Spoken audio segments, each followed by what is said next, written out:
Oke, teman-teman yang saya hormati.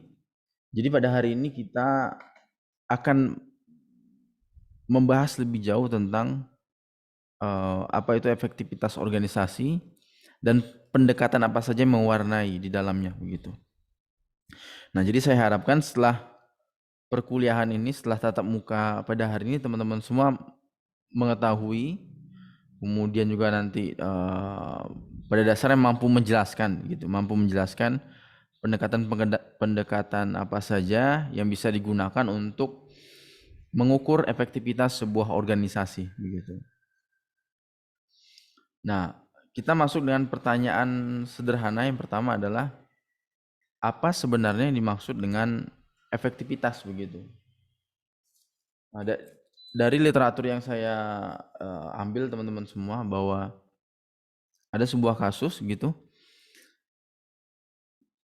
perusahaan mobil, dalam hal ini Toyota dan Ford gitu, setelah mereka melakukan kalkulasi, perhitungan kalkulasi, didapatkan beberapa hasil atau beberapa angka. Yang pertama adalah bahwa ternyata dalam 1 tahun, apabila dirata-rata gitu, satu orang pekerja di perusahaan Toyota itu mampu menghasilkan 57 mobil, teman-teman semua. Jadi dalam hitungan 12 bulan, satu orang pekerja itu mereka mampu menghasilkan 57 mobil, begitulah. Sedangkan di Ford, dalam hitungan yang sama, dalam hitungan tahun yang sama, 12 bulan begitu, satu orang pekerja itu hanya mampu menghasilkan 16 unit mobil saja.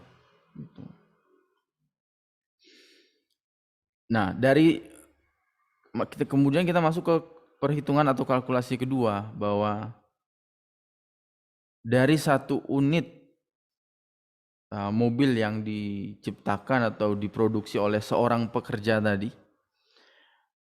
bahwa Toyota kemudian harus merogoh kocek atau membayar upah sebesar $630 di sini.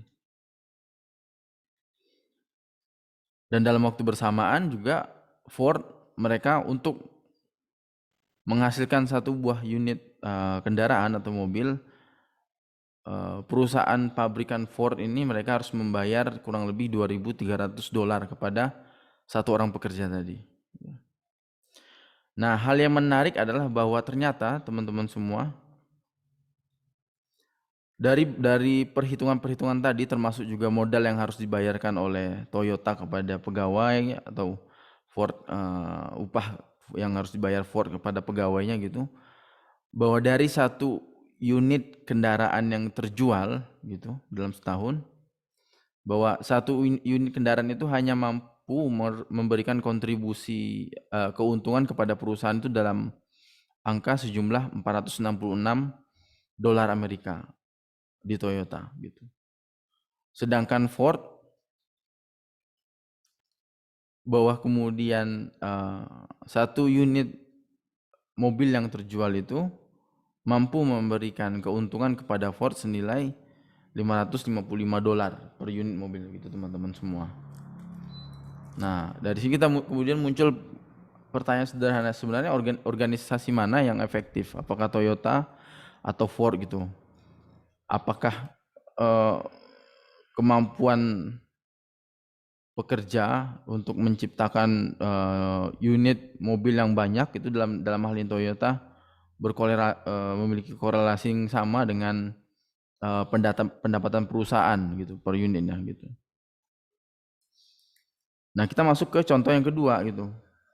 Kita juga memiliki pertanyaan, bagaimana sebenarnya cara mengukur efektivitas kampus sebagai sebuah lembaga atau sebuah organisasi. Apakah kampus itu dikatakan berhasil atau dikatakan sebagai sebuah organisasi yang efektif ketika para lulusan dari kampus tersebut, serapan pekerja gitu, serapan tenaga kerja dari lulusan kampus tersebut tinggi gitu loh. Jadi misalnya dari 100 alumni pada tahun 2019 gitu, 80 orang sampai 90 orangnya terserap di lapangan pekerjaan gitu. Apakah itu yang menjadi tolak ukur efektivitas kampus sebagai sebuah organisasi, atau kemudian efektivitas kampus sebagai sebuah organisasi dilihat dari seberapa besar antusias pelamar, terutama teman-teman yang lulusan dari SMA masuk ke kampus tersebut dulu. Apakah dengan minat siswa-siswi SMA melamar di kampus tersebut, maka kampus tersebut dianggap sebagai kampus yang berhasil gitu karena antusiasnya tinggi, atau sebaliknya. Berikutnya, apakah kampus dilihat dari jumlah publikasi yang dihasilkan oleh para anggota kampus, baik itu dosen atau kemudian mahasiswa juga gitu loh. Jadi apakah semakin banyak publikasi yang diterbitkan itu artinya kampus berhasil, artinya manajemen kampus itu efektif gitu. Atau kemudian keberhasilan kampus itu diukur dari seberapa banyak penghargaan yang diterima oleh para mahasiswa. Atau terakhir, efektivitas atau kemudian keberhasilan kampus itu dilihat dari rata-rata gaji yang diterima oleh para alumni universitas tersebut. Nah, dari sini kita semua dapat mengetahui, teman-teman semua, bahwa ternyata ada berbagai macam sudut pandang atau kemudian perspektif untuk melihat bagaimana sebenarnya efektivitas sebuah organisasi itu diukur gitu. Nah, kesimpulannya adalah bahwa setiap disiplin ilmu itu mereka memberikan kontribusi tersendiri tentang bagaimana proses pengukuran sebuah efektivitas organisasi gitu. Dari sudut pandang marketing tentunya kita menganggap bahwa organisasi itu menjadi berhasil ketika dana yang dikeluarkan atau kemudian pengelolaan pengeluaran pendapatan itu mampu menghasilkan atau memaksimalkan potensi pasar yang besar gitu. Dari sudut pandang marketing misalnya, atau dari sudut pandang keuangan misalnya, bahwa organisasi itu dikatakan efektif apabila si pemimpin organisasi bisa menentukan instrumen investasi apa yang paling tepat bagi organisasi tersebut gitu. Atau dari sudut pandang produksi gitu, misalnya kita melihat bahwa organisasi itu menjadi efektif ketika dia mampu memproduksi barang dalam jumlah yang masif gitu, 1 juta unit per tahun. Atau dalam hitungan mobil tadi misalnya Toyota dikatakan sebagai organisasi yang efektif ketika mereka mampu memproduksi hampir 5 juta unit per tahunnya begitu loh. Atau kemudian dari sudut pandang akuntansi, bahwa organisasi itu dikatakan efektif ketika pengambilan keputusan yang ada di dalamnya itu berkualitas. Artinya apa? Artinya bahwa sudut pandang ketika kita melihat sebuah efektivitas organisasi itu bisa dilihat dari organisasi secara utuh, secara menyeluruh, atau kemudian orang-orang yang ada di dalam organisasi, orang-orang yang menjalankan organisasi itu. Nah, tapi berhubung pada hari ini kita mempelajari tentang teori organisasi, maka efektivitas organisasi itu sendiri diukur dari seberapa baik atau kemudian seberapa ideal struktur organisasi.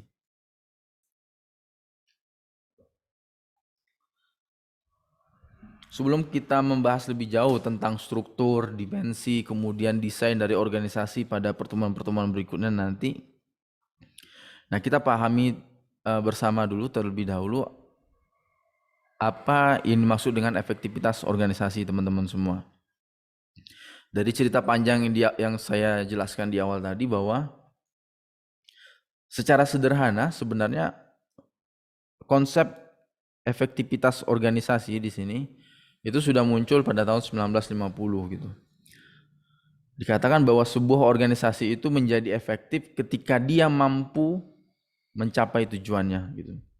Entah itu tujuannya satu atau kemudian ada beberapa tujuan. Intinya adalah organisasi dikatakan berhasil ketika dia mampu merealisasikan tujuan yang sudah direncanakan sebelumnya.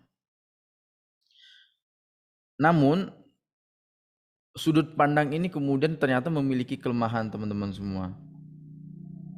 Bahwa apabila kita mendefinisikan efektivitas organisasi sesederhana itu, muncul beberapa problem atau beberapa kelemahan. Karena pertama sudah jelas bahwa definisi efektivitas organisasi yang saya jelaskan tadi itu tidak spesifik gitu. Pertanyaan adalah tujuan yang seperti apa gitu. Apakah tujuan jangka panjang atau kemudian tujuan jangka pendek gitu. Apakah kemudian ketika sebuah organisasi mampu mencapai tujuan jangka pendeknya, bisa dipastikan dia mampu juga mewujudkan atau merealisasikan tujuan jangka panjangnya gitu. Nah, ini masih menjadi pertanyaan bersama tentang bagaimana sebenarnya efektivitas organisasi didefinisikan gitu. Nah, karena kelemahan tadi, bahwa ketika terlalu sempit rasanya kalau kita mengartikan bahwa efektivitas organisasi itu adalah kemampuan organisasi untuk mencapai tujuannya, maka muncul nih sudut pandang baru, definisi baru, bahwa organisasi itu dikatakan efektif ketika mereka mampu survive, mampu bertahan dalam jangka waktu yang lama begitu. Nah, ini sama dengan pengantar pada pertemuan kedua itu, bahwa ada istilah yang framework yang menarik, bahwa organisasi itu dianggap seperti makhluk hidup gitu. Jadi ada fase hidup, ada fase mati. Waktu itu saya gambarkan kalau tidak salah dengan dengan kupu-kupu kalau tidak salah. Nah, tapi kemudian sudut pandang ini juga mendapatkan kritik teman-teman semua, bahwa sebenarnya tidak ada organisasi yang mati gitu, atau organisasi yang hilang begitu. Pada kenyataannya ketika organisasi itu dirasa gagal, ketika mereka tidak mampu mencapai tujuan yang sudah dirumuskan tadi, mereka kemudian melakukan redesign, mendesain ulang organisasi tersebut. Atau kemudian ketika ternyata mereka tidak mampu memenuhi target penjualan begitu ya, bagi organisasi-organisasi yang bergerak di manufaktur penjualan barang gitu, mereka mungkin bisa pindah ke tempat lain gitu. Sehingga target penjualan tercapai. Atau ketika organisasi tidak berhasil mencapai tujuannya, mereka kemudian menjual aset-asetnya dan bergabung gitu dengan organisasi-organisasi besar yang dirasa akan membantu mereka untuk merealisasikan tujuan-tujuan yang sudah direncanakan sebelumnya. Contohnya adalah akuisisi atau merger antara Moka dengan GoPay kalau tidak salah. Nah, itu adalah salah satu bentuk bagaimana organisasi bertahan hidup gitu.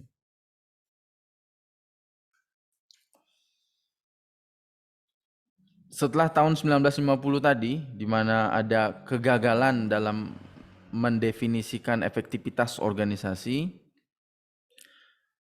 pada tahun 1960 sampai dengan tahun 1970 mulai nih bermunculan berbagai macam publikasi-publikasi yang kemudian menyinggung atau meneliti, mencari tahu tentang apa sih sebenarnya efektivitas organisasi itu.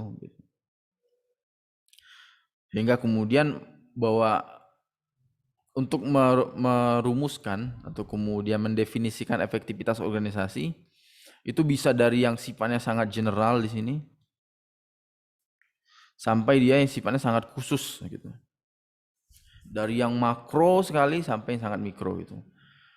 Dari yang efektivitas organisasi secara utuh, secara menyeluruh, sampai efektivitas di masing-masing subunit atau kemudian di masing-masing bidang, di masing-masing departemen begitu. Nah, dari kriteria efektivitas organisasi, maka dapat dikatakan bahwa setiap orang sebenarnya memiliki definisi sendiri tentang efektivitas organisasi itu sendiri. Nah, kalau teman-teman semua melihat apa yang disampaikan oleh Campbell di sini, ada setidaknya 30 kriteria mengapa atau bagaimana sebuah organisasi dapat dikatakan layak atau efektif gitu. Pertama mungkin dari segi produktivitas gitu.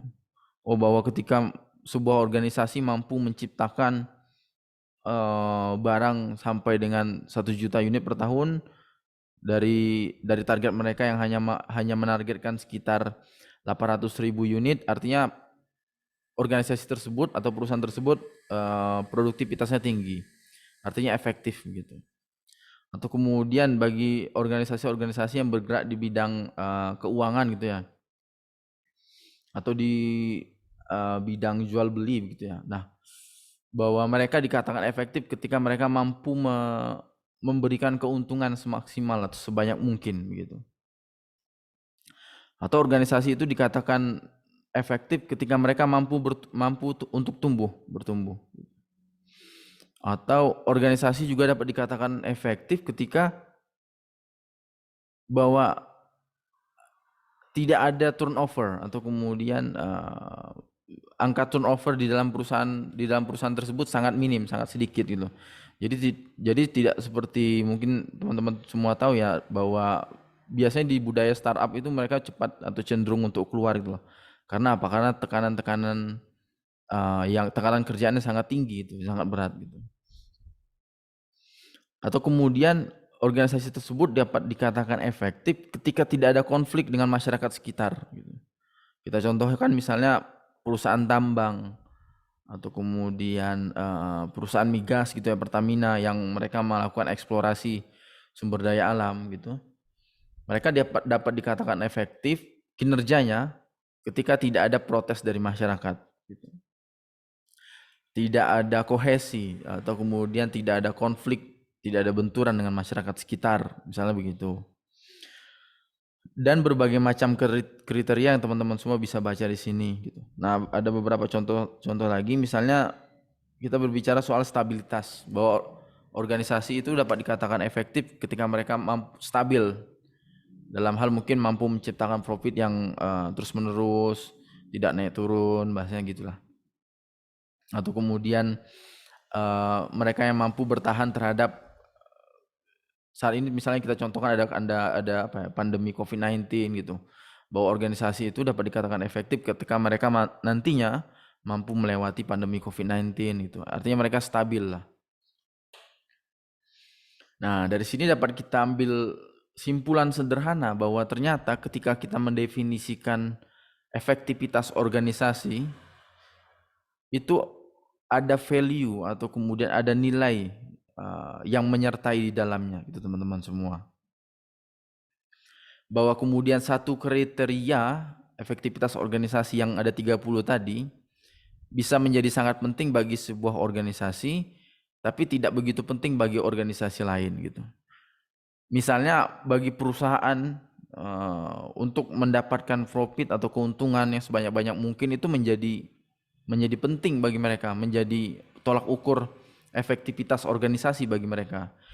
Tapi sebaliknya bagi perusahaan-perusahaan non-profit, contohnya LSM, kemudian NGO, mereka cenderung menomorduakan profit gitu. Mereka lebih mengutamakan bagaimana agar pelayanan mereka ini dapat dirasakan atau kemudian mereka bermanfaat bagi masyarakat begitu.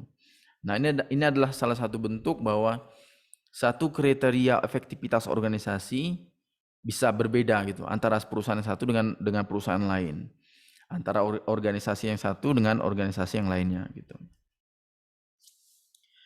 Nah, ketika kita berbicara soal efektivitas organisasi, maka ada dua hal yang kita singgung teman-teman semua.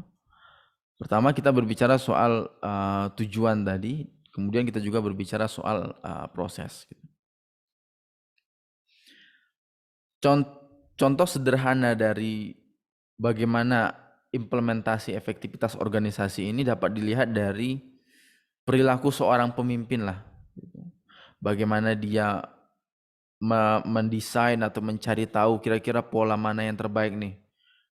Kira-kira sistem kerja seperti apa nih yang paling efektif atau yang paling efisien, atau kemudian ketika terjadi kegagalan, kenapa ya penjualan barang pada bulan ini menurun dibanding bulan sebelumnya gitu. Nah, kemudian si pemimpin mencari tahu hal apa yang harus dirubah atau kemudian hal-hal apa, evaluasi seperti apa yang harus dilakukan begitu.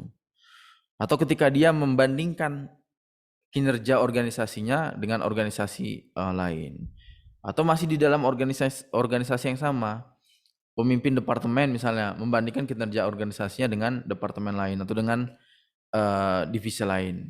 Nah, ini adalah beberapa contoh bentuk atau sikap gitu atau perilaku bahwa ternyata kita dapat menjustifikasi bahwa efektivitas organisasi tersebut meskipun sulit didefinisikan, tapi realitasnya dilakukan dalam keseharian kita gitu loh teman-teman semua. Sama termasuk ketika kawan-kawan mungkin kemarin ya memilih kampus, teman-teman semua pasti kemudian membuat semacam kriteria lah bagi diri masing-masing. Ada yang memilih, kenapa memilih kampus UN ya mungkin karena dekat dengan rumah gitu loh. Atau kemudian ada yang mengatakan bahwa kenapa memilih kampus A atau kampus B itu karena lulusan-lulusan dari kampus tersebut punya nama gitu. Atau kemudian bahwa memilih kampus A atau kampus B karena biaya kuliahnya yang murah atau UKT yang murah gitu loh. Nah, dari sini teman-teman semua bisa melihat atau bisa merefleksikan bahwa oh ternyata efektivitas organisasi dalam hal kampus begitu dilihat dari seberapa besar atau seberapa punya namanya alumni gitu, atau kemudian dilihat dari seberapa besar kemampuan universitas untuk memberikan beasiswa atau bantuan-bantuan kepada calon-calon mahasiswa begitu. Nah, sekarang kita masuk ke pendekatan seperti apa yang bisa kita gunakan untuk melihat efektivitas organisasi. Jadi pada dasarnya ada 4 pendekatan teman-teman semua. Pertama itu ya ada yang goal oriented, jadi dia fokus pada tujuan. Kemudian ada pendekatan sistem, sebagaimana saya jelaskan sebelumnya di pertemuan kedua kalau tidak salah, bahwa organisasi itu dapat dikatakan sebagai sebuah sistem atau subsistem bagi sistem-sistem lainnya begitu. Kemudian ada strategic constituency, ini dapat kita katakan sebagai apa ya, aktor atau kemudian stakeholder gitu, atau mitra. Berikutnya juga ada competing value approach. Nah, kita bahas satu persatu. Kita mulai dari yang dia goal oriented, yang sangat berorientasi pada tujuan. Nah, jadi the goal attachment approach ini mengatakan bahwa organisasi itu dibentuk untuk satu atau beberapa tujuan. Karena alasan tersebut, maka sebuah organisasi dikatakan efektif ketika dia mampu mencapai tujuan tersebut, tujuan yang dirumuskan atau kemudian alasan mengapa organisasi tersebut dibentuk gitu. Nah, contoh-contoh sederhana dari apa ya, the goal attachment approach ini misalnya organisasi atau perusahaan apa ya, perusahaan Traveloka misalnya. Traveloka dibentuk karena ya ingin untuk mendapatkan keuntungan semaksimal mungkin gitu melalui jual beli tiket, entah pesawat, entah tiket kereta api. Nah, ketika Traveloka tidak bisa mencapai goals atau alasan kenapa dia dibentuk, maka Traveloka dapat dikatakan sudah tidak efektif gitu. Dia tidak bekerja dengan optimal, dengan baik gitu. Atau kemudian contoh lainnya misalnya membuat lawan itu menjadi menyerah, kemudian memenangkan pertandingan gitu ya bagi klub-klub atau organisasi-organisasi yang dia sifatnya kompetisi gitu, atau menyembuhkan pasien gitu. Intinya adalah pada pendekatan ini efektivitas organisasi itu dinilai semuanya itu dikembalikan kepada alasan mengapa organisasi tersebut dibentuk gitu. Kalau alasan awalnya dibentuk organisasi tersebut untuk memaksimalkan keuntungan, ya maka ukuran efektivitasnya dilihat dari seberapa besar keuntungan yang dibuat gitu. Atau kemudian kalau alasan awal organisasi tersebut dibentuk untuk membuat apa ya, menjadi produsen komputer gitu ya, 1000 unit komputer, dan ketika mereka selama proses operasionalnya tidak bisa atau tidak mampu menciptakan 1000 unit komputer, artinya mereka tidak efektif. Intinya begitu. Nah, dalam pendekatan ini hal yang ditekankan adalah bahwa organisasi itu harus memiliki tujuan yang jelas, sehingga kemudian dapat dipahami, dan tujuannya itu harus harus terukur, measurable. Jadi bukan sesuatu yang abstrak kemudian tidak terukur gitu. Penting bagi organisasi dari sudut pandang the goal assessment ini untuk agar organisasi tersebut mensosialisasikan atau tujuan yang diharapkan yang akan dicapai oleh organisasi tersebut itu dimengerti oleh seluruh anggota di dalamnya. Nah, akan tetapi yang menjadi permasalahan adalah bahwa ketika tujuan tersebut harus dimengerti oleh seluruh anggotanya, namun pada realitasnya tujuan organisasi itu dibentuk atau dirumuskan oleh hanya sekelompok orang. Dalam hal ini mungkin pimpinan tadi, atau kemudian direktor, atau kemudian manajer-manajer gitu ya.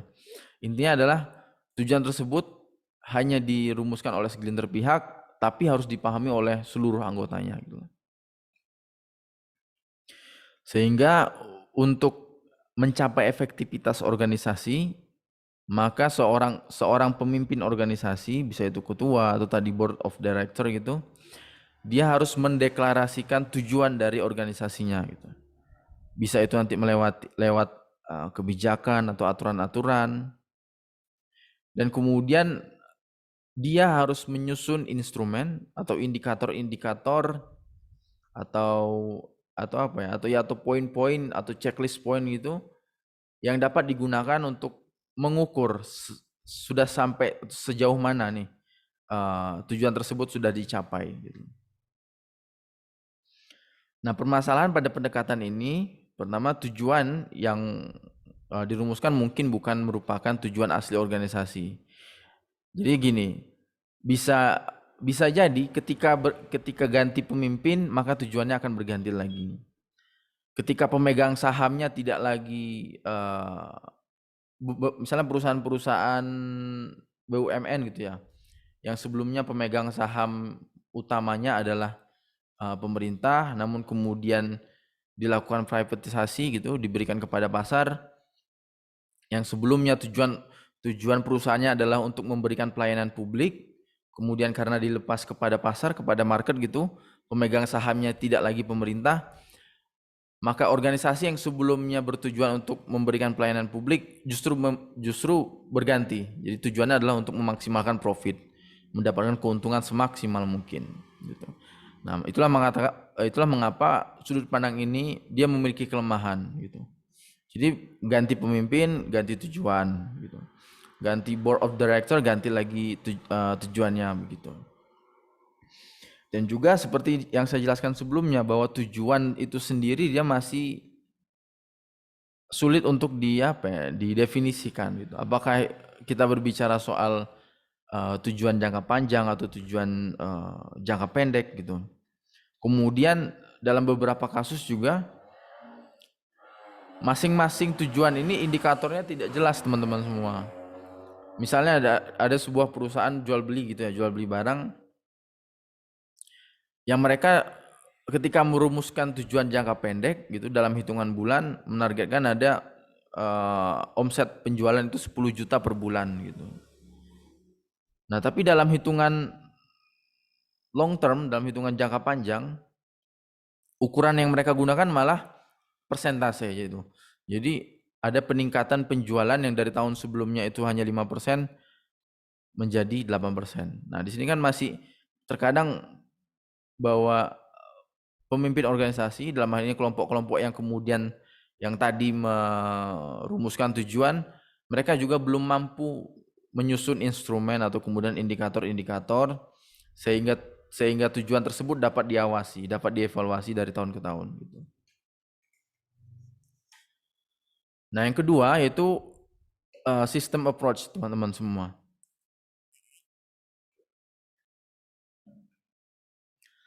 System approach ini menggunakan framework mirip yang saya jelaskan pada pertemuan kedua, bahwa organisasi itu adalah sebuah sistem yang di dalamnya itu ada subsistem yang saling terhubung antara satu dengan yang lainnya begitu. Nah, bahwa kemudian juga di dalam aktivitasnya organisasi itu terdiri dari aktivitas input, proses, dan output. Sudut pandang ini mengukur efektivitas itu dari 3 aktivitas tadi. Jadi tidak hanya seperti goals oriented tadi yang awal ya, bahwa efektivitas itu dinilai dari hasil akhir, tapi efektivitas juga dinilai dari proses dan juga dari input yang masuk ke dalam organisasi begitu. Nah, pendekatan ini mempertimbangkan kemampuan organisasi untuk mendapatkan input terbaik serta kemampuan berinteraksi dengan lingkungan sekitar. Maksud saya environmental gitu, dengan lingkungan sekitar. Tujuan hanyalah salah satu elemen dari kompleksitas kriteria efektivitas organisasi. Nah, kalau yang pendekatan sebelumnya, tujuan itu menjadi elemen tunggal, menjadi menjadi poin paling penting, paling utama gitu. Tidak ada poin-poin lain. Nah, tapi kalau dalam sistem approach, selain tujuan, bahwa dia organisasi juga harus memikirkan tentang proses dan juga input gitu. Asumsinya organisasi adalah subsistem atau parts tadi yang saling terhubung di dalamnya, dan jika salah satu part itu tidak bekerja dengan baik atau tidak mencapai efektivitasnya, maka efektivitas di tingkat organisasi akan sulit dicapai. Kita contohkan misalnya Unilever gitu, sebagai sebuah organisasi skala besar yang dia memproduksi kebutuhan rumah tangga gitu. Bayangkan ketika salah satu salah satu divisi atau kemudian departemen, dalam hal ini misalnya departemen produksi gitu ya. Departemen produksi dia tidak mampu mencapai target yang ditetapkan oleh organisasi, dalam hal ini Unilever gitu. Sebelumnya ditargetkan bahwa harus mampu menciptakan misalnya pasta gigi Pepsodent itu sampai dengan 10 juta unit per tahun. Tapi di departemen produksi di Unilever mereka karena kewalahan dan ada sedikit trouble, mereka kemudian hanya mampu menciptakan sampai dengan 8 juta unit per tahun gitulah, dari target awalnya 10 juta. Artinya ada kehilangan sekitar 2 juta unit pasta gigi Pepsodent dalam waktu hitungan setahun gitu. Artinya departemen tersebut dia tidak mampu bekerja dengan baik gitu. Ada kegagalan di dalamnya. Nah, ketika ada kegagalan atau ketika salah satu subsistem atau parts itu tidak mampu merealisasikan efektivitasnya, maka organisasi sebagai sebuah sistem yang lebih besar akan terganggu kinerjanya, akan terganggu proses dia mencapai efektivitasnya tadi gitu. Organisasi tidak dapat mengabaikan lingkungan sekitar, teman-teman semua. Nah, kalau di pendekatan yang awal bahwa organisasi itu tidak mementingkan urusan input dan juga proses, tapi kalau dalam pendekatan ini organisasi harus memikirkan input dan proses, di mana input dan proses ini erat kaitannya dengan lingkungan sekitar atau environmental di sekitar perusahaan begitu. Nah, dalam hal ini kita berbicara soal konsumen, kemudian supplier, kemudian juga ada pemerintah gitu, di mana masing-masing pihak ini mereka memiliki power untuk mengganggu stabilitas organisasi. Bayangkan ketika ada transisi atau transformasi atau perubahan gaya konsumsi yang sebelumnya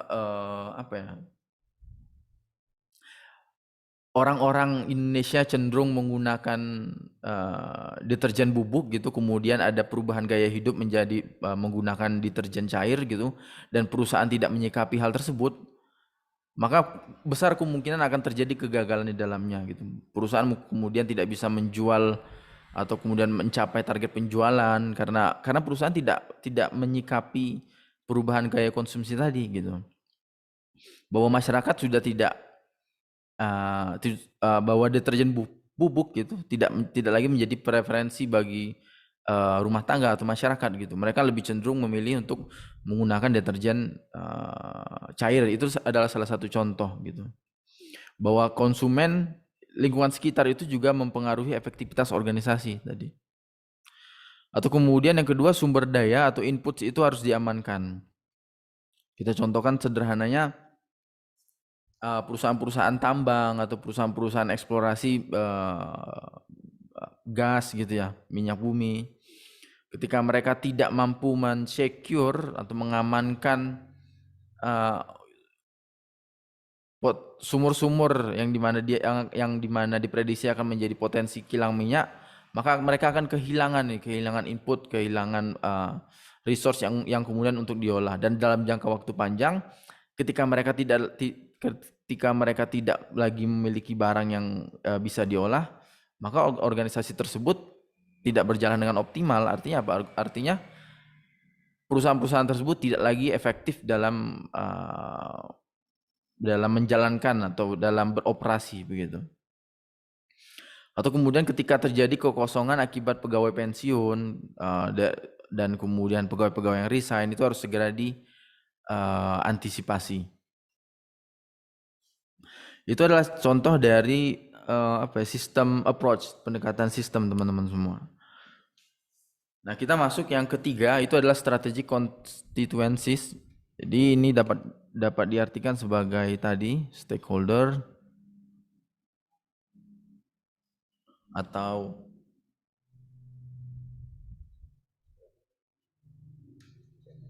pihak gitulah.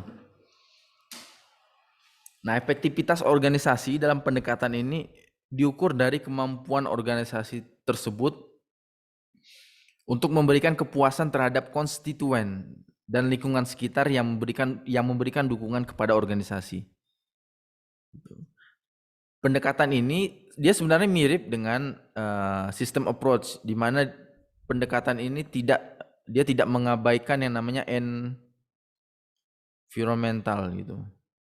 Dia tetap proaktif terhadap konsumen, terhadap supplier, terhadap organisasi-organisasi lain seperti pemerintah pusat, pemerintah daerah gitu. Jadi dapat dikatakan bahwa sederhananya pendekatan ini hampir mirip dengan pendekatan sistem.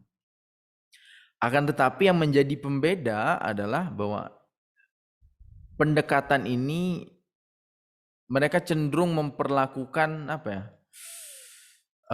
konstituen yang memiliki kepentingan, yang memiliki power atau kemudian yang dirasa akan mengganggu stabilitas perusahaan ke depannya gitu. Kita contohkan di sini teman-teman semua bahwa universitas sebagai sebuah organisasi gitu ya, sebagai sebuah perusahaan juga bagi universitas swasta gitu. Universitas itu mereka lebih fokus kepada bagaimana caranya menarik mahasiswa sebanyak mungkin gitu. Karena mahasiswa di sini menjadi konstituen yang paling penting di dalam universitas gitu. Karena ketika tidak ada mahasiswa, maka universitas tersebut dianggap mati gitu, dianggap kolaps lah gitu. Dianggap tidak berjalan dengan efektif gitu. Mereka akan lebih fokus, universitas akan lebih fokus kepada bagaimana caranya menarik mahasiswa sebanyak mungkin gitu. Dan dalam waktu bersamaan universitas akan mengabaikan stakeholder atau organisasi lain yang dimana mereka ini akan menyerap lulusan-lulusan dari universitas mereka gitu. Kita ketahui bersama bahwa ketika nanti teman-teman lulus dari kampus kan akan bekerja di berbagai organisasi-organisasi, entah itu pemerintahan, kemudian NGO atau kemudian private sector gitu. Nah, kampus cenderung mengabaikan hal tersebut. Kampus lebih dominan atau cenderung menganggap bahwa lebih penting bagi mereka untuk menarik sebanyak mungkin mahasiswa ketimbang melihat bagaimana serapan tenaga kerja, bagaimana serapan lulusan mereka di lapangan pekerjaan atau di urusan-urusan pekerjaan begitu.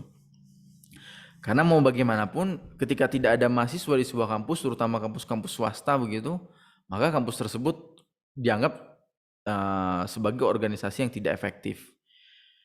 Nah, pendekatan ini dia juga memperkenalkan sebuah konsep di mana istilahnya itu ada the political arena. Jadi the political arena ini hadir atau ditawarkan untuk menyikapi perbedaan kepentingan dan kekurangan dari berbagai konstituen tadi. Permasalahan pada pendekatan ini, pendekatan strategik konstituensi ini adalah sangat sulit bagi sebuah organisasi untuk memisahkan siapa sebenarnya constituents dalam hal ini stakeholder, mitra atau pihak yang menjadi strategik gitu, yang sangat berpengaruh terhadap organisasi mereka gitu. Jadi bagaimana caranya memisahkan dengan lingkungan sekitar, dengan mitra-mitra lain yang tidak begitu berpengaruh kepada organisasi kita gitu. Bahwa kemudian lingkungan dalam hal ini environmental itu juga selalu berubah-berubah, teman-teman semua. Isu kritis pada hari ini belum tentu menjadi isu kritis untuk besok. Nah, kita contohkan nih bahwa di dalam sebuah organisasi ada banyak sekali constituents atau pihak-pihak tadi ya, atau aktor. Pertama, ada yang namanya owners atau pemilik. Bahwa si owners ini mengatakan organisasi saya ini menjadi efektif kalau dia bisa memberikan keuntungan kepada saya sekian miliar per tahun gitu. Jadi sudut pandangnya adalah sudut pandang return on investment serta pertumbuhan dari pendapatan itu sendiri.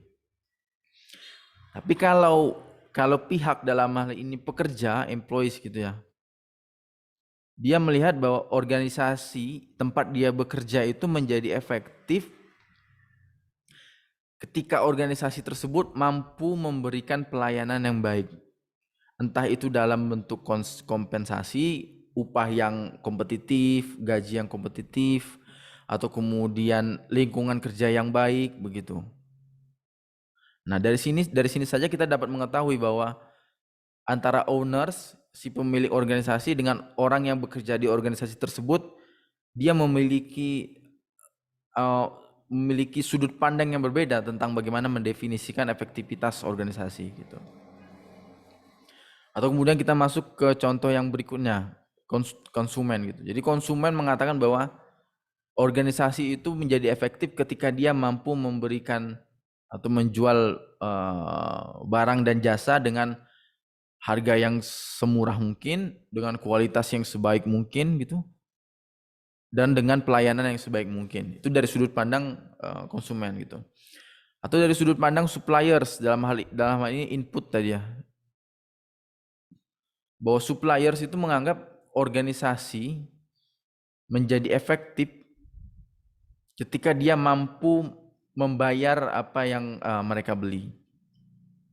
Atau seberapa besar nih potensi penjualan barang di organisasi tersebut gitu.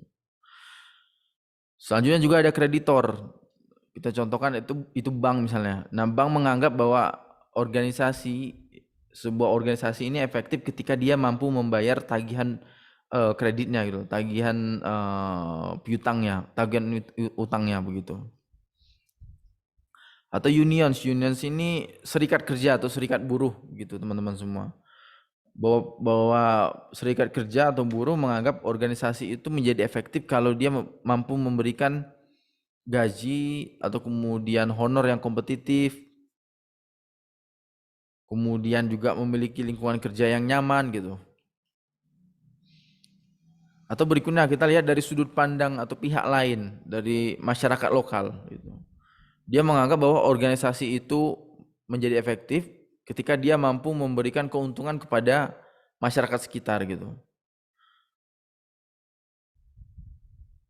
Masyarakat di sekitar tambang gitu ya, dalam hal ini perusahaan tambang, melihat efektivitas perusahaan tambang itu berbeda sudut caranya dengan pemegang saham perusahaan tambang gitu. Kita contohkan misalnya di suatu daerah ada perusahaan tambang A gitu. Kalau owners atau pemilik atau pemegang saham, mereka mengatakan bahwa organisasi perusahaan tambang mereka itu efektif ketika mampu menghasilkan uang yang besar gitu. Mampu mendatangkan pundi-pundi kepada mereka. Tapi bagi masyarakat sekitar, bahwa perusahaan tambang itu dapat dikatakan bermanfaat atau kemudian efektif kinerjanya ketika dia mampu memberikan kontribusi atau kemudian mampu memberikan kebermanfaatan kepada mereka. Misalnya lewat dana-dana CSR atau lewat apa ya, lewat bantuan-bantuan sosial yang diberikan oleh perusahaan begitu. Nah, itu adalah salah satu contoh bahwa pihak-pihak atau kemudian aktor-aktor yang ada di sekitar perusahaan dan di dalam perusahaan itu sendiri, mereka memiliki sudut pandang yang berbeda tentang bagaimana sebuah organisasi itu dapat dikatakan efektif gitu. Nah, terakhir kita ambil contoh dari sudut pandang pemerintah ketika melihat organisasi-organisasi yang ada di sekitarnya. Bahwa menurut pemerintah, organisasi itu efektif ketika dia mematuhi peraturan. Gitu. Kemudian menghindari penalti dan juga sanksi gitu.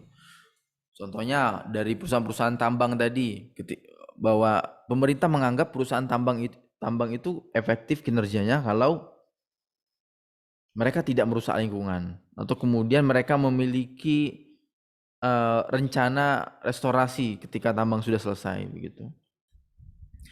Nah, inilah yang ingin disampaikan oleh pendekatan strategi constituents, bahwa mereka masih mempertimbangkan tentang environmental, tentang lingkungan sekitar, tentang pihak-pihak lain yang kemudian akan mempengaruhi kinerja organisasi. Tapi pada pendekatan ini yang ditekankan oleh mereka hanyalah kepada pihak-pihak yang memiliki kepentingan atau kemudian memiliki power yang sangat besar yang apabila tidak direspon, tidak ditanggapi, maka akan mengancam stabilitas organisasi atau kemudian akan menghambat proses organisasi tersebut mencapai efektivitasnya begitu. Nah, terakhir teman-teman semua, yaitu pendekatan competing value gitu. Jadi efektivitas organisasi itu bersifat subjektif, syarat nilai dan kepentingan. Sehingga pendekatan ini kemudian memperkenalkan sebuah konsep namanya the value of evaluator. Nah, standar efektivitas organisasi antara individu satu dengan lainnya itu jelas berbeda, sehingga muncul istilah there is no best criterion for evaluating organization effectiveness. Jadi tidak ada kriteria yang terbaik gitu untuk mengevaluasi sebuah efektivitas organisasi. Contoh nyatanya adalah ketika teman-teman semua dalam perkuliahan tentu kan akan diajarkan oleh seorang dosen atau guru di sini ya. Di sini ada murid A, murid B, murid C, D, sama E. Oh, ini ada F satu lagi. Karena efektivitas organisasi itu subjektif, itu semua dipengaruhi oleh experience, pengalaman yang dirasakan oleh si evaluator. Dalam hal ini ada murid A, murid B, murid C, murid D, sampai murid F. Murid A mungkin melihat bahwa metode yang digunakan oleh si guru ini sudah sangat paling baik gitu. Dia mengidolakan sangat guru X ini jadi favorit bagi murid A gitu. Tapi sebaliknya murid F ini mungkin melihat bahwa cara mengajar bapak ini membosankan gitu. Tidak menarik gitu. Jadi kinerja bapak ini tidak efektif gitu loh. Nah, inilah yang ingin ditekankan oleh pendekatan ini, bahwa ketika kita mendefinisikan efektivitas organisasi, kita cari tahu dulu siapa yang menjadi evaluatornya, siapa orang yang mendefinisikan efektivitas tersebut gitu. Pengalaman seperti apa yang mempengaruhi dia dalam proses mengartikan efektivitas. Nah, karena tadi di sini disebutkan tidak ada kriteria yang terbaik untuk mengevaluasi sebuah efektivitas organisasi, maka kita dihadapkan pada sebuah pilihan, teman-teman semua. Pilihan pertama, kita ingin berbicara soal fleksibilitas atau kita ingin berbicara soal kontrol. Kalau kita melihat efektivitas organisasi itu dilihat dari kemampuan dia untuk berinovasi, beradaptasi, dan juga melakukan perubahan, maka artinya kita mengambil kriteria flexibility. Tapi sebaliknya, kalau kita mengukur efektivitas organisasi itu dari stabilitasnya, kemudian dari kemampuan dia mengerjakan apa yang diperintah, atau kemudian aktivitas-aktivitasnya mampu diprediksi, itu artinya kita menggunakan kriteria kontrol di dalamnya gitu. Atau kemudian yang kedua, kita ingin mengambil kriteria people atau kita ingin mengambil kriteria organisasi. Dalam artian seperti ini. Apakah kita ingin memaksimalkan kesejahteraan atau kemampuan orang-orang yang ada di dalam organisasi tersebut, atau kita ingin memaksimalkan kinerja dari organisasi tersebut? Perkara para karyawannya merasa kerja bagai kuda, atau kemudian upahnya tidak dibayarkan, atau kemudian kondisi tempat kerja tidak layak, itu urusan belakangan. Pokoknya organisasi harus bertahan hidup. Nah, maka kalau teman-teman berpikir seperti itu, maka kriteria yang digunakan adalah kriteria organisasi.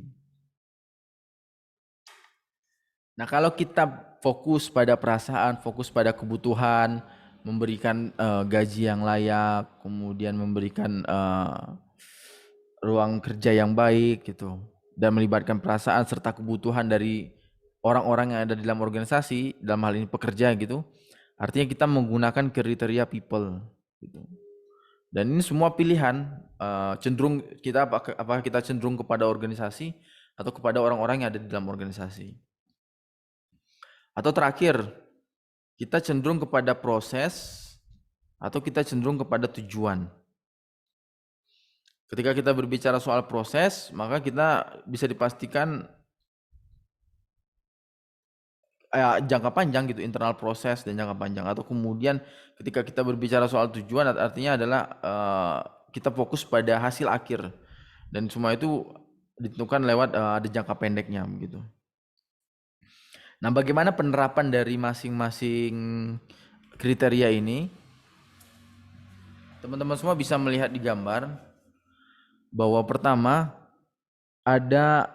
tentunya ada garis yang mereka saling berseberangan antara satu dengan yang lainnya. Misalnya flexibility, dia akan berseberangan dengan kontrol di sini di dalamnya. Jadi kita harus memilih salah satu. Apakah kita ingin mengambil kriteria flexibility atau mengambil kriteria kontrol untuk mengukur efektivitas sebuah organisasi. Atau kemudian ketika kita mengambil kriteria people, maka kita akan cenderung tadi mengukur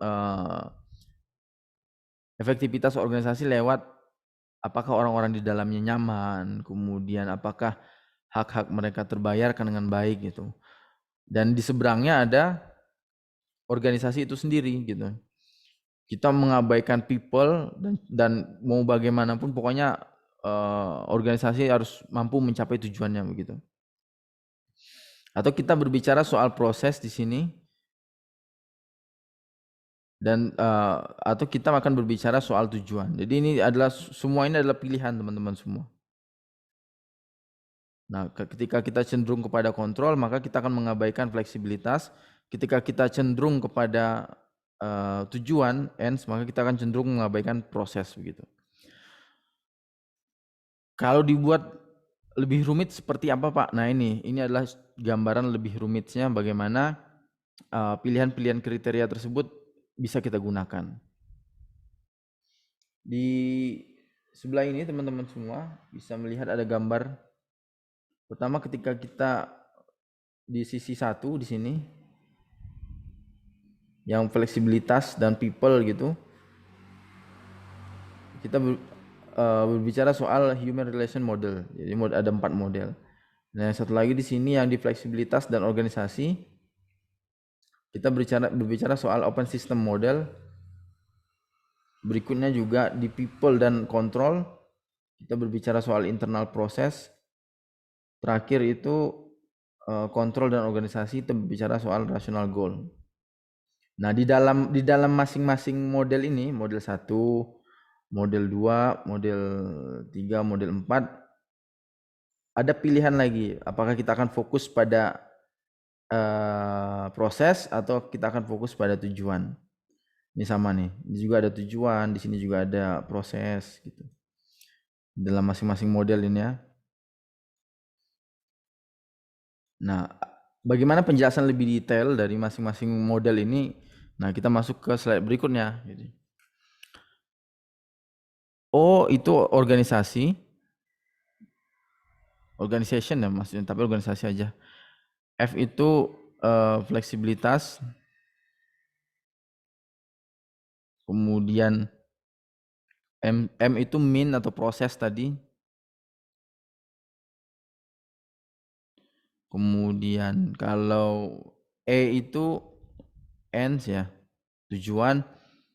Kemudian kalau P itu person atau people gitu ya. Jadi intinya adalah orang-orang di dalam organisasi. Kemudian kalau C itu kontrol. Nah, sekarang kita mau masuk ke model yang mana? Misalnya kita ingin melihat ada sel di dalam model tadi kan ada sel-selnya, ada sel mana sel-selnya? Ini ada sel 1, ada sel 2, ada sel 3 gitu, ada sel 4. Nah, andaikan kita ingin menilai sebuah efektivitas organisasi menggunakan kriteria organization, fleksibilitas, dan juga proses, means gitu. Maka deskripsinya adalah kita berbicara soal fleksibilitas. Jadi organisasi tersebut dikatakan efektif ketika dia mampu beradaptasi dengan permintaan dan perubahan kondisi lingkungan sekitar. Gitu.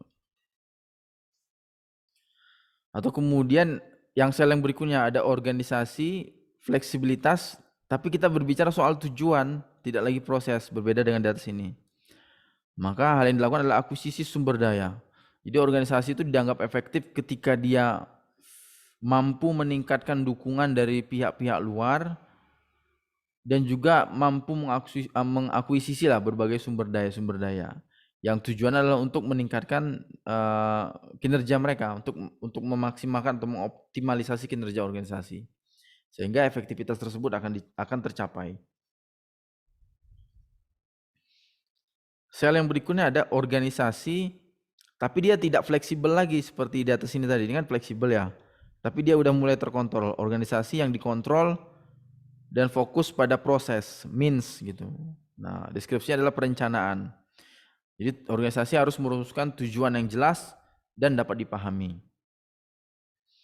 Berikutnya ada organisasi, kemudian dia masih ada kontrol, akan tetapi fokusnya adalah pada tujuan. Jadi deskripsinya adalah produktivitas dan efisiensi. Itu bagaimana organisasi tersebut memproduksi output dalam volume yang sangat tinggi, dalam jumlah yang sangat besar gitu, dengan masif gitu. Kemudian perbandingan hasil kinerja dari output atau dalam hal ini modal dengan input, maksudnya ada output sebagai hasil kerja, sebagai ends gitu ya, sebagai tujuan, dan input sebagai modal itu harus tinggi, dalam artian bahwa jangan sampai ada kerugian di dalamnya begitu. Nah, setelah tadi kita berbicara soal organisasi, maka berikutnya kita berbicara soal people atau person di dalamnya gitu. Nah, kita berbicara soal people, kemudian ada kontrol, tapi fokus pada proses. Contohnya adalah organisasi dikatakan efektif ketika dia mampu menciptakan channel atau skema untuk memfasilitasi bagaimana orang-orang di dalamnya, karena kan fokus pada people nih, pada tujuan. Maksud saya pada person, orang-orang yang di dalam organisasi, untuk dapat mengetahui tentang sesuatu, apapun itu. dan dampaknya bagi pekerjaan mereka gitu. Tentang misalnya hak cuti atau tentang misalnya uang lembur atau apapun itu. Intinya adalah perusahaan dikatakan efektif ketika mereka terbuka dan memberikan akses informasi kepada orang-orang di dalamnya, karena tujuan utamanya adalah people gitu. Kemudian shell berikutnya adalah people, kemudian dia kontrol tapi fokus pada ini ends, tidak lagi fokus pada proses gitu. Nah, deskripsinya adalah stabilitas. Jadi organisasi itu dikatakan efektif ketika dia mampu menjalankan perintah, kemudian dapat berjalan dalam waktu yang panjang berkelanjutan, dan seluruh fungsi yang ada di dalamnya, baik itu departemen, unit, atau kemudian divisi, dia mampu bekerja dengan baik untuk mencapai tujuan tadi. Nah, dua shell terakhir adalah people, kemudian fleksibel, tapi fokus pada proses atau means gitu. Jadi sini ada lingkungan kerja yang baik gitu. Organisasi dapat dikatakan efektif ketika para pekerja itu mereka percaya dengan organisasinya sendiri gitu. Kemudian para orang-orang di dalamnya mereka memberikan rasa hormat terhadap organisasi, mereka mempercayai, mereka menghargai tempat mereka bekerja begitu. Lewat kelayakan-kelayakan kerja yang diberikan oleh organisasi.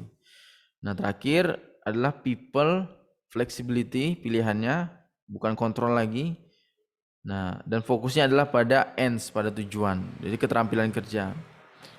Jadi orang-orang yang ada di dalam organisasi tersebut adalah harus orang-orang yang terlatih, kemudian memiliki skill dan kemampuan untuk menyelesaikan tugas dengan baik. Karena apa? Karena tujuannya adalah ends, kan dari tujuan. Gitu.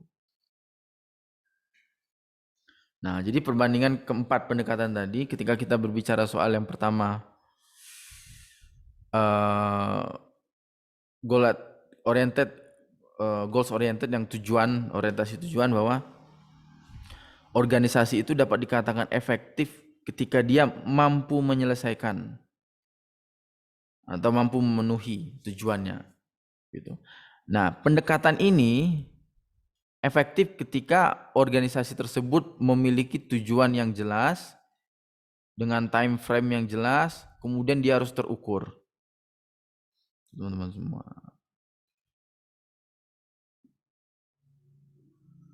Nah, kemudian yang kedua, pendekatan kedua adalah pendekatan sistem. Jadi kita di sini berbicara soal input tadi, resource, dan juga proses. Bahwa organisasi itu atau pendekatan ini menjadi efektif ketika organisasi memiliki hubungan yang jelas itu antara input, output, proses, dan juga hubungan yang jelas antara subsistem di dalamnya. Gitu. Berikutnya ada strategi constituents.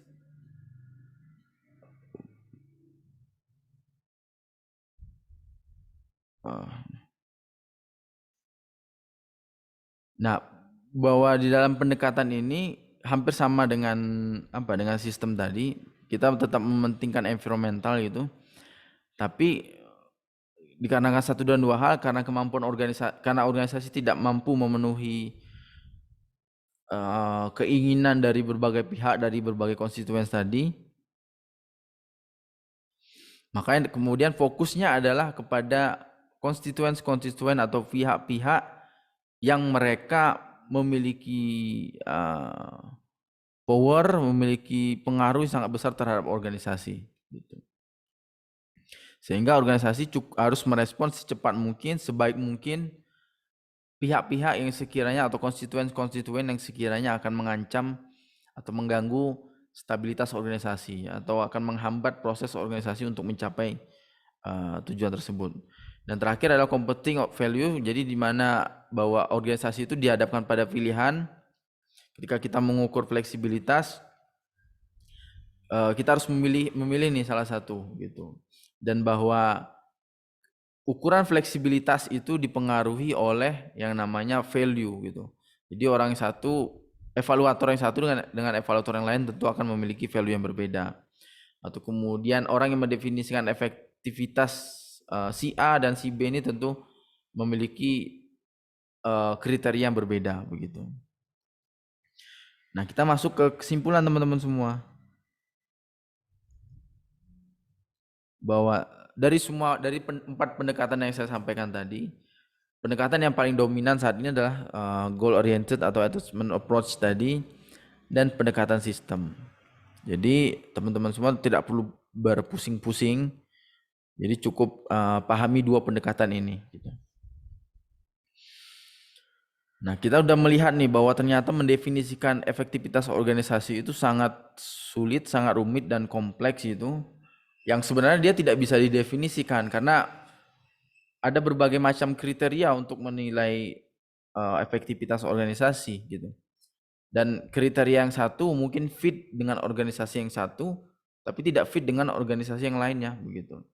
Nah, kan tetapi kalau memang harus dipaksakan kita mendefinisikan apa itu efektivitas organisasi, maka efektivitas organisasi adalah the degree to which an organization attains its short and long term gitu. Entah itu tujuan ataupun proses. Kemudian juga the selective of which reflect strategic constituents, dan di mana mereka mempertimbangkan pihak-pihak, konstituen kan pihak-pihak tadi, stakeholder yang berpengaruh kepada mereka, the self interest of evaluator, kemudian juga mempertimbangkan value yang dihadirkan atau dibawa oleh si evaluator, kemudian juga the life stage of maksudnya the life stage or organization ini off ini. Nah, gitu. Baik teman-teman semua,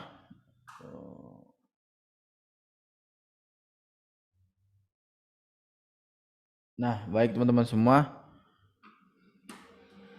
itu pemaparan materi pada hari ini. Jadi kita masuk ke